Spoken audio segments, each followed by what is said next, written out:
I regularly encounter people who are surprised to learn, first of all, that leadership is an important component of success. The truth is, a lot of my listeners realize for the first time that whatever we do in life, our personal development depends on our growth as leaders. I'll repeat that. Our success depends on our ability to become leaders. And that's why leadership is the important subject of this message. You see, it's the nature of all human institutions to need and to have leaders, to have someone in charge of the store. We know this is true whether that institution is a business, a nation, or a community service group.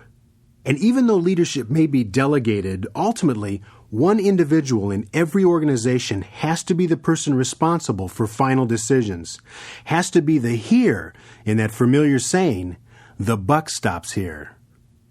The world has always prized leadership, and since time immemorial, riches and power have been claimed by leaders who, by virtue of their vision of the future, are able to command the loyalty, respect, and service of others. Leaders are always in demand.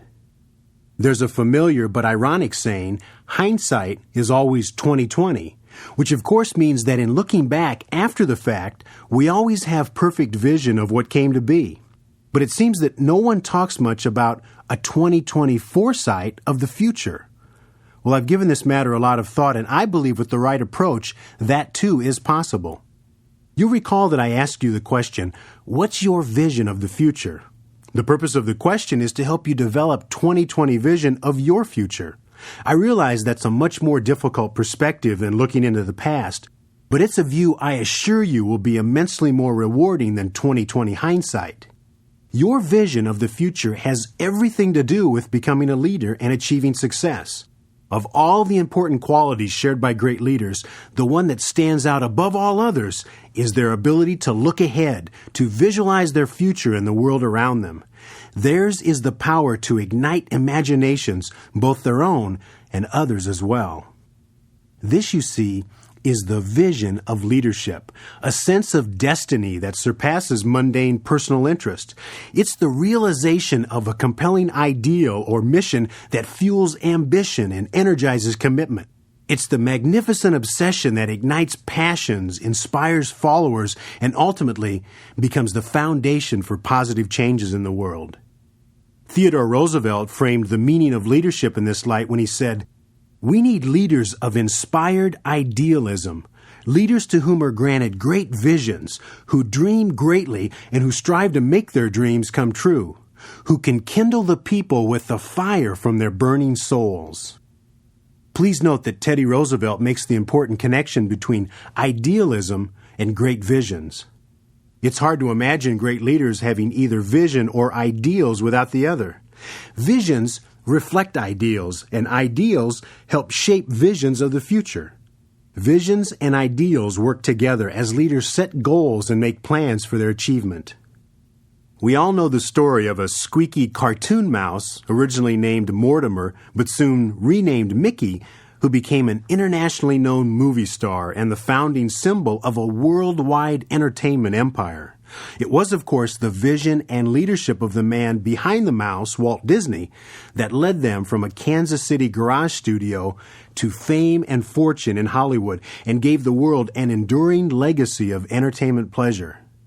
Here indeed was a man whose achievements personified visionary leadership and who will stand among the leaders who, in Teddy Roosevelt's words, are granted great visions, who dream greatly and strive to make their dreams come true, who can kindle the people with fire from their burning souls.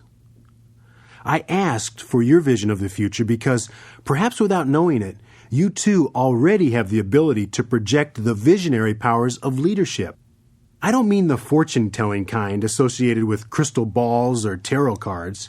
I'm referring to the ability to create a picture in your mind of the kind of future you want, as well as how you actively work day by day to build that future.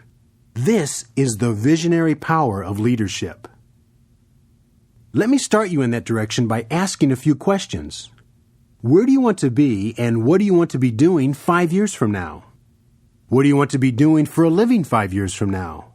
What other goals do you want to achieve in the next 5 years? Your vision of your own future is the important starting point in the development of your own visionary powers of leadership.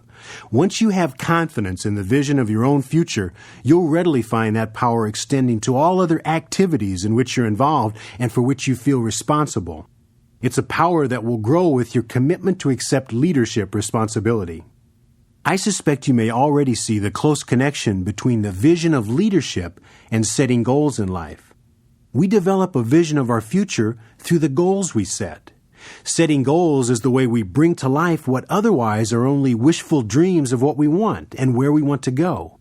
Setting goals provides the lens through which visions of the future come into focus.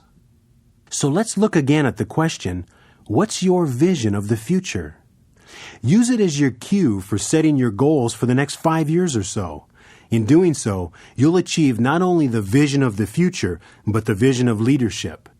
Remember, leadership is an essential component of success in life, and the hallmark of great leaders is a vision of the future.